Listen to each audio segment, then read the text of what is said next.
In the silent night that enveloped the small village of Mabel, nestled on the edge of the vast Kruger National Park in South Africa, a sudden deep roar shattered the usual tranquility. The villagers awoke with a start, their hearts pounding. As they realized the sound was not coming from afar, but from the very center of their village. The pale moonlight revealed a horrifying scene. A massive male lion, its golden fur stained with dried blood, stood proudly beside the motionless body of Jabari, the brave ranger, whom the entire village loved like a hero. Jabari was not just an ordinary ranger. He was the eyes and ears of Mabel, always protecting the villagers from the dangers lurking in the reserve, from ruthless poachers to stray wild animals. Yet now he lay there, his eyes closed, a deep hole in his chest still oozing blood soaking his green uniform. The cries of children echoed from the thatched huts, mingling with the panicked shouts of adults. The men of the village quickly grabbed spears and flickering torches, but no one dared approach the growling lion. Women clutched their children, pulling them into hidden corners, whispering prayers in utter terror. But the strangest thing was not the sudden appearance of the wild beast in the village, but its behavior. The lion did not roar threateningly or pounce to tear at Jabari's body as a predator's instinct would dictate. Instead, it slowly lowered its head, gently touching Jabari's cold hand with its wet nose, then lay down beside him, its golden eyes reflecting an incomprehensible sadness. A long wound on its flank oozed fresh blood, as if it too had just been through a life-or-death struggle. The villagers stood frozen, unable to comprehend what was happening. Why was the lion here? Who had fired the fatal bullet into Jabari's chest? And most importantly, why was this wild animal acting as if it were protecting the body of the deceased ranger? Jabari's death was not just a great loss, it was the beginning of a terrifying mystery. Had he discovered something in the reserve, a dark conspiracy involving poachers, or a horrifying truth he couldn't reveal in time? And this lion, with its strange behavior, could it be the only witness to what had happened on that fateful night? As the first light of dawn broke on the horizon, the people of Mabel knew that the answers would not be simple, and the days ahead would be filled with danger and secrets waiting to be uncovered. Jabari, a towering figure with white hair and keen, watchful eyes, had devoted more than 30 years to protecting Kruger National Park, a place he considered home, its wild inhabitants his family. Each day he slipped into his Green Ranger uniform, slung an old rifle over his shoulder, and carried a crackling radio as he tread the winding paths of the sprawling savannah. His boots pressed into the dusty red earth, his heartbeat sinking, with the lion's roars and the chorus of birdsong. At 58, Jabari's passion for his calling never dimmed. He lived alone in a modest house near the ranger station, drifting to sleep each night, cradled by the symphony of the natural world. Among Shiests, the creatures Jabari held dear, one stood apart, a lion named Zulu, a Swahili name meaning beautiful. Zulu was a young male lion, his golden fur shimmering like sunlight, his amber eyes deep and soulful. 5 years earlier, as a cub, Zulu had found himself ensnared in a poacher's wire trap. Jabari discovered him during a patrol, the cub's leg bleeding, nearly severed by the merciless wire. Without a moment's hesitation, Jabari braved the danger, cutting the wire and carrying Zulu to the rescue station. For weeks he nursed the cub, bandaging his wounds and feeding him until Zulu regained the strength to return to the wild. On the day of his release, Jabari watched in silence as Zulu padded away, only for the lion to pause and look back, his eyes seeming to whisper a thank you. From then on, Zulu joined the pride in the reserve, yet he never forgot the man who had saved him. The bond between Jabari and Zulu was a quiet marvel. Though Zulu had reclaimed his place in the wild, he would sometimes appear near the trails Jabari patrolled.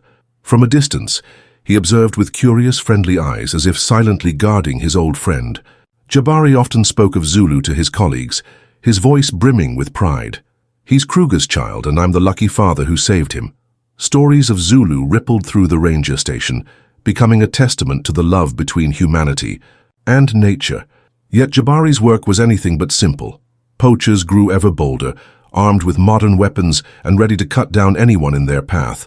Jabari faced constant peril, chasing foes through the dark, freeing animals from deadly traps. Still, he never faltered.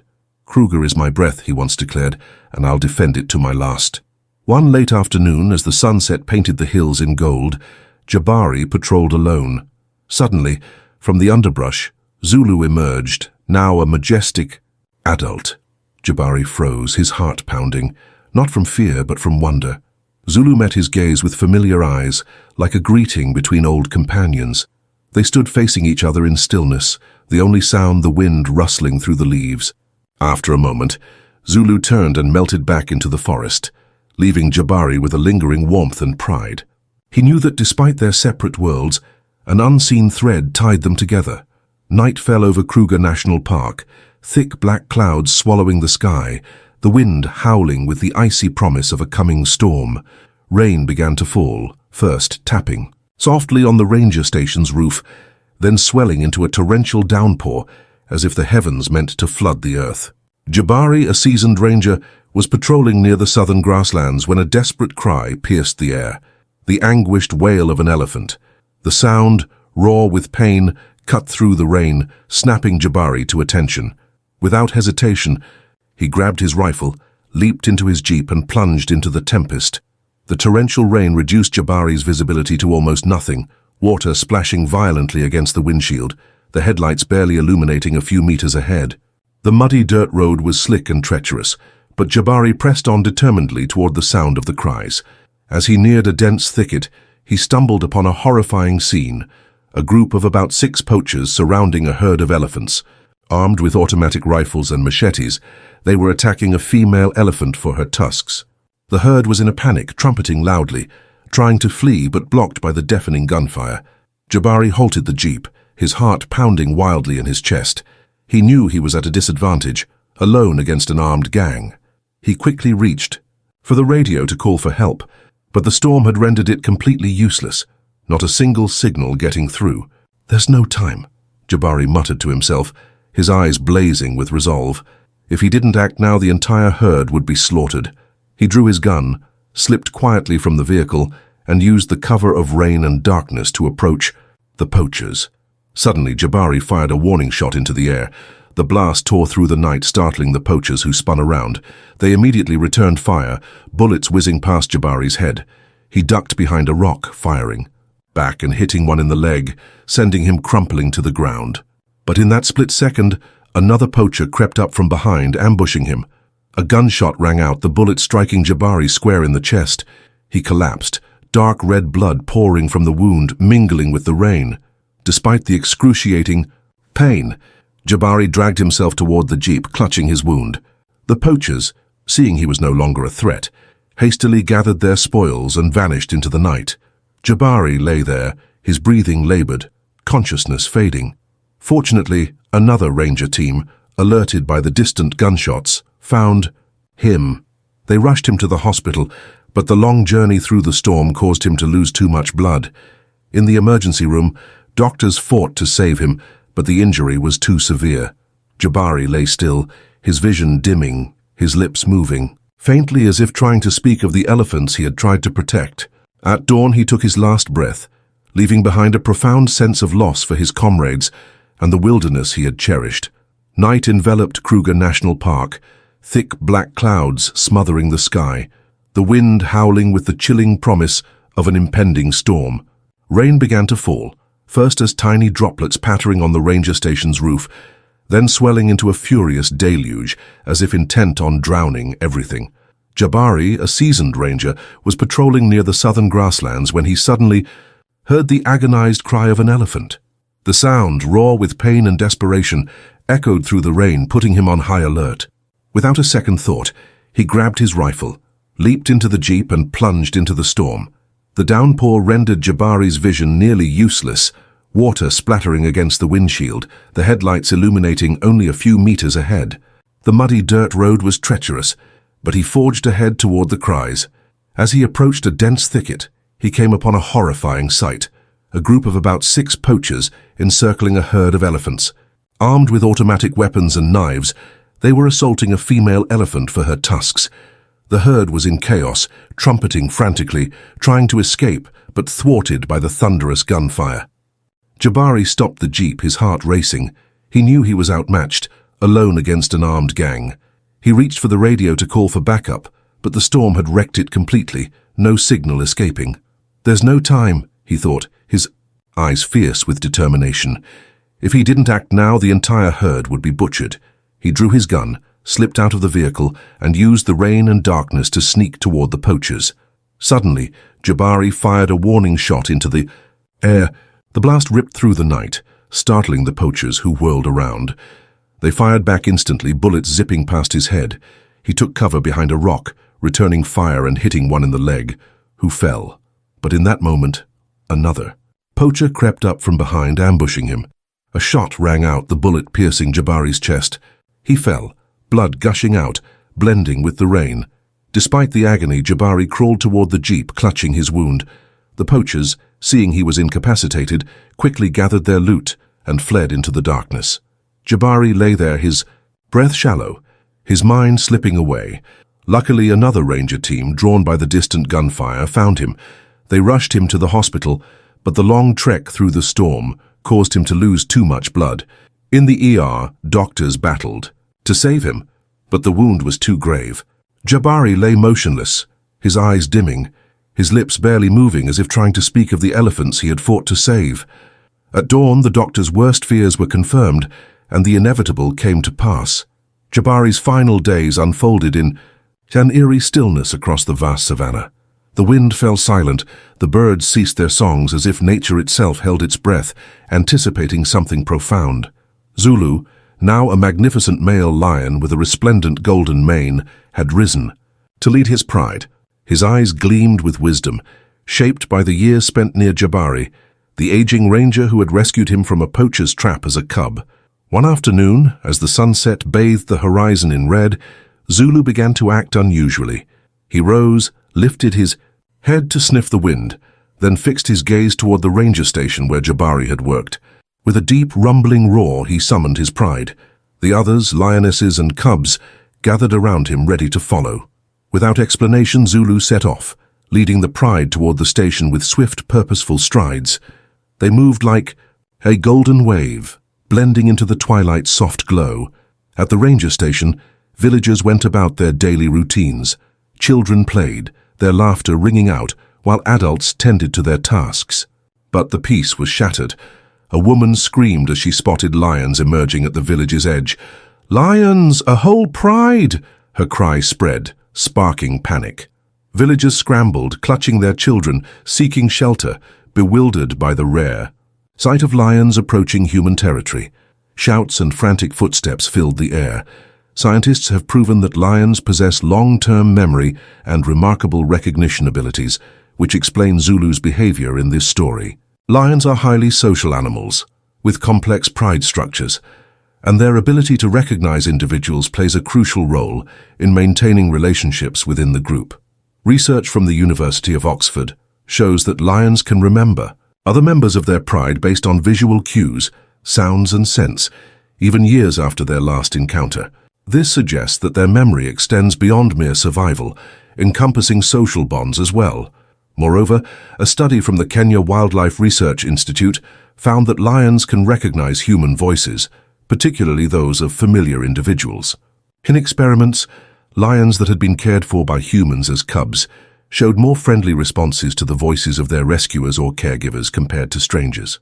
This demonstrates that lions can link memories with emotions, a rare trait in wild animals. Zulu's behavior is a clear testament to these findings. 5 years ago, as a cub trapped in a poacher's snare, Zulu was rescued and nurtured by Jabari until he recovered. Their bond was not just coincidental, but a result of long-term memory and deep attachment. When Jabari passed away, Zulu led his pride to the ranger station as if to bid farewell.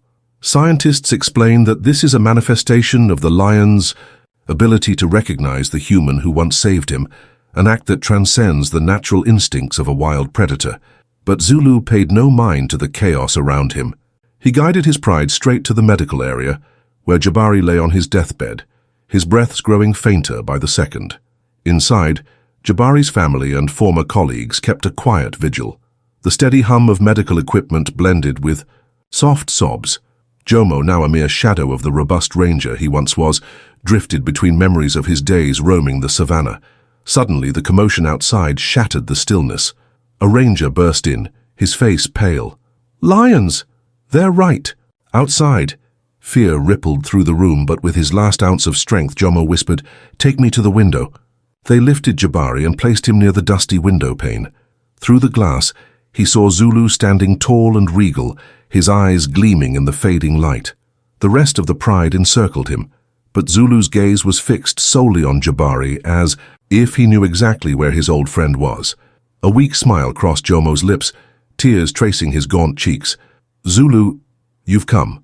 As if in response, Zulu stepped closer, crossing the flimsy barrier of the station. He stopped just below the window, lifted his head and let out a deep, resonant roar, a sound heavy with emotion, a farewell steeped in gratitude for the man who had given him a second chance at life. The roar carried no threat, only sorrow and reverence. From their hiding spots, the villagers watched in awe. Their initial terror gave way to wonder and respect. They realized this was no attack but a ceremony, a lion bidding farewell to his friend. In his final moment, Jomo raised a trembling hand to the glass as if to touch Zulu one last time. "Thank you," he murmured, then closed his eyes, his breath ceasing. Zulu lingered a moment longer, his gaze unwavering, before turning to lead his pride back to the savannah. His final roar echoed from afar, a promise to live fiercely, just as Jomo had taught him. The villagers stood in silence, their hearts heavy yet enlightened by the extraordinary bond between man and nature. After Jabari's funeral, Zulu and his pride slowly departed, their poor steps resonating across the parched Kruger plains. Beneath a blazing sunset, Zulu's silhouette, the proud leader with his majestic mane, faded behind the acacia trees. Villagers and rangers watched in quiet sorrow. Zulu's distant roar, like a final salute, left an ache of emptiness and regret. No one knew if Zulu understood that Jabari was gone forever, but his presence in that moment was an unforgettable miracle. The story of Jabari and Zulu is more than a fond memory. It is a profound reminder of humanity's duty to protect wildlife. Jabari devoted his life to safeguarding Kruger, leaving behind not just a legacy of rescued animals, but a testament to the wondrous connection between humans and nature. Yet as Zulu and his pride vanished into the night, a haunting question remained. Will Kruger remain a sanctuary for them amidst the rising tide of poaching? Jabari's legacy will endure only if others carry on his work, but if not, what future awaits Zulu and the other wild souls? This is a lesson for us all to reflect on our role in preserving nature for generations to come. Thank you for taking the time to watch this touching story on Animal Kisa. If this tale moved you and touched your heart, please like and share the video to spread its meaningful message about the love between humans and animals to more people. Don't forget to leave a comment sharing your thoughts on this story. We'd love to hear your reflections and experiences. Subscribe to Animal Kisa to stay updated on more inspiring and meaningful stories about the unique bonds between people and animals. Each video is a journey into love, compassion, and the wonders of creation. This story reminds us that even wild animals can sense love and care from humans. It's a rare and precious gift from nature. Let us cherish and protect these incredible creatures, ensuring our world remains filled with love and empathy.